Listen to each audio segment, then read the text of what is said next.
Quand je vois toutes les chutes qu'il y a aujourd'hui, je trouve qu'on pourrait faire mieux. Pourquoi ça tombe tant que ça d'ailleurs? Parce qu'aujourd'hui, on est dans la prise de risque totale. Plus qu'avant? Ouais, plus qu'avant. Bah déjà, mais parce qu'on a les moyens modernes qui poussent à être dans cette situation. Les oreillettes, les capteurs de puissance, les mini tableaux de bord qu'on a aujourd'hui sur les vélos, Les freins à disque? les freins à disque, les oreillettes sont là pour inciter à aller de toujours. Le discours des directeurs sportifs, quelle que soit l'équipe, il est toujours le même, hein. Courez devant, restez groupés, attention, on tourne dans 2 km, il faut que vous soyez dans les 5 premiers. À l'époque où je courais, il n'y avait pas ça. Donc de temps en temps, on était dans les 5 premiers, mais des fois, on était 25e, mais tout le monde passait. Alors on a fait une boulette parce qu'on n'était pas bien placé, mais c'était un fait de course. Aujourd'hui, les coureurs n'ont plus le droit à l'erreur de positionnement ou à l'erreur tactique. On le voit bien dans les finales de course. Il y a une prise de risque exceptionnelle. Et je pense aussi que les coureurs n'ont plus entre eux le savoir-vivre qu'avaient les coureurs à une époque. Il y a moins de respect? C'est pas qu'il y a moins de respect, mais c'est la façon dont le monde cycliste est formaté aujourd'hui. Et c'est pas que ce soit de moins bonnes personnes, c'est qu'ils sont conditionnés par rapport à des situations différentes de ce qu'on a pu connaître. Moi, j'ai connu l'époque où être coureur cycliste, c'était un art de vivre. On ne gagnait pas forcément beaucoup d'argent pour beaucoup de coureurs. Et on était heureux et fiers d'être coureur cycliste professionnel. Aujourd'hui, le coureur cycliste, c'est un métier. De A à Z. Quand vous voyez que les coureurs passent leur temps en altitude, descendent d'altitude, vont courir et retournent en altitude, la vie n'a rien de drôle ou d'amusante.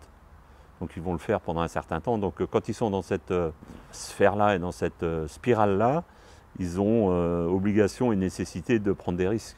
Sinon, ça vaut pas la peine d'aller faire 3 semaines ou un mois en haut du Taïdé pour emmagasiner des globules rouges. Donc il y a une espèce de course en avant. Alors oui, il y a la mondialisation, oui, le business du cyclisme se développe, mais en même temps, on récupère un certain nombre d'inconvénients. Et le cyclisme en général n'a pas encore réglé un certain nombre de ces sujets-là, comme d'autres sports ont su le régler. Si on regarde par exemple la Formule 1, il y a eu un engouement économique important. Dans la Formule 1, il y a eu une époque où il y avait beaucoup de morts. Chaque saison de Grand Prix, il y avait des pilotes qui perdaient la vie. Et ils ont su travailler pour réguler ou améliorer la sécurité des pilotes sur les circuits. On voit, il y a encore des accidents, mais c'est 90% de moins. Nous, le vélo, on ne sait pas encore faire ça. Et en plus, on n'est pas avantagé parce qu'aujourd'hui, la route sur laquelle on pratique notre discipline, tout est fait pour ralentir. À l'inverse, nous, on arrive avec des gens qui vont de plus en plus vite, avec des vélos qui sont de plus en plus performants et on va de plus en plus vite. Donc on est en contradiction totale avec ce qui est devenu aujourd'hui le réseau routier. Donc je pense qu'à un moment ou un autre, il va quand même falloir qu'on se pose les vraies et bonnes questions pour améliorer cette situation. Parce que je pense que si on ne le fait pas, on court à notre perte. Moi je suis désolé, j'ai un gamin qui a 12 ans. Je ne suis pas sûr qu'il n'a pas envie de faire du vélo en compétition quand il voit les gamelles qu'il y a. Je ne suis pas sûr qu'en montrant les images de chute comme on les montre de manière régulière à la télévision, on incite les parents à mettre les enfants dans les écoles de cyclisme. Vaut mieux les taper dans un ballon, c'est plus facile.